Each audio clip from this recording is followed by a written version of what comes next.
Actual upfront numbers for cable TV take a nosedive. You have the inalienable right to broadband? CBS News investigates, well, CBS News. And on the sports TV news, TBS hits a home run, and the PGA event that simply disappeared.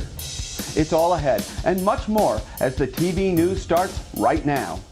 This is the TV News, the industry's only daily video report, brought to you by American Ingenuity TV. For all of your electronic marketing and creative needs, American Ingenuity TV is simply the solution.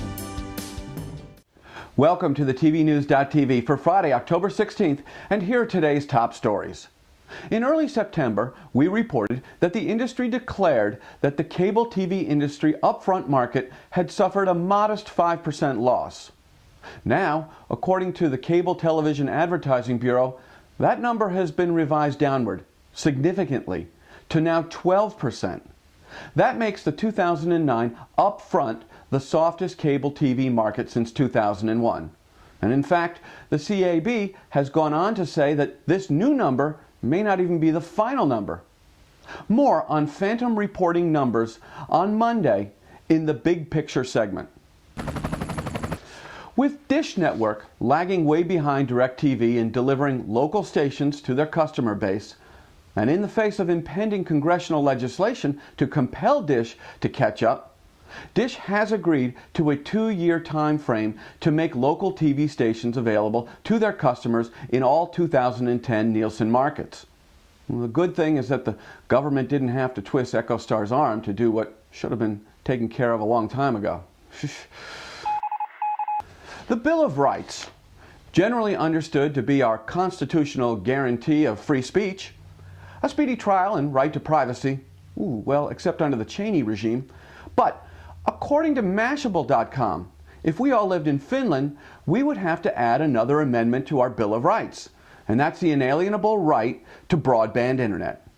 This just adopted Finnish resolution means that every telecom company in Finland will be obliged to furnish a broadband internet connection to each and every one of the 5.3 million citizens of Finland. I'm thinking maybe we should orchestrate a national referendum here to guarantee an iPhone for every American. Maybe not. And finally, what happens when an investigative news unit is investigated by another investigative news unit for something that was perpetrated upon another corporate unit, all within the same company? Well, welcome to CBS. According to the New York Post, CBS Evening News investigative reporters have been nosing around CBS's 48 Hours investigative unit, seeking the full story on Robert Joe Haldeman's alleged extortion plot targeting David Letterman, another CBS franchise. Apparently, staffers at 48 Hours' noses are out of joint as they don't appreciate being investigated.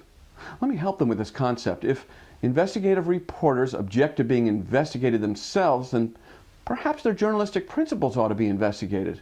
I'm so confused. What a mess. For more on this story, log on to nypost.com.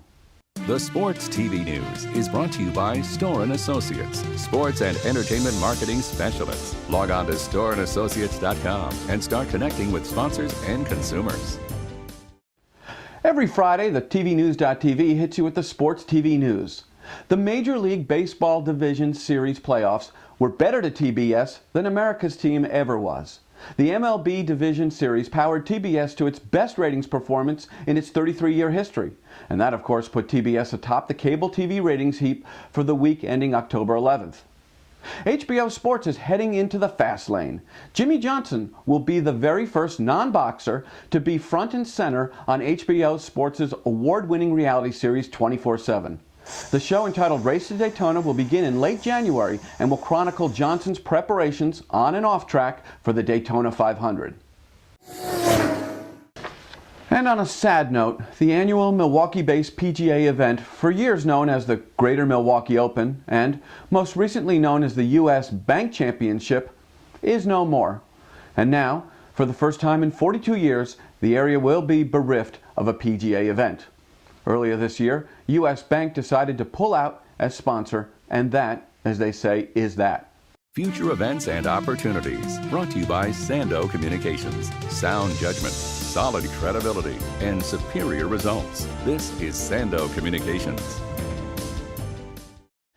9 days. Only 9 days until the CTAM Summit in Denver. There's still time to register, but online registration ends next week. For more information, log on to ctam.com, and of course the TV news will be there. Registration is now open for the 2010 NATPE Market and Conference in Las Vegas. It's Vegas, baby. To register, click the banner just below this viewing box or log on to natpemarket.com. The Sports Marketing and Technology Conference comes to New York on November 12th and 13th. For more information, log on to sportsmediabusiness.com/SMT. And that's it for this edition of the TV News. We'll be back on Monday with the only daily video newscast about the TV industry for the TV industry, and that includes our regular Monday features, The Big Picture, and the TV Trivia Quiz. We'll be talking about phantom upfront numbers and Ted Turner's reported new career objectives on The Big Picture. Until then, you can keep tabs on us on Facebook, Twitter, and LinkedIn. If you missed any editions of the TV News this week, you can catch up in our archive section. I'm Jeff Grimshaw. Thanks for watching, and have an awesome weekend. The TV News has been brought to you by American Ingenuity TV. For all of your electronic marketing and creative challenges, American Ingenuity TV is simply the solution.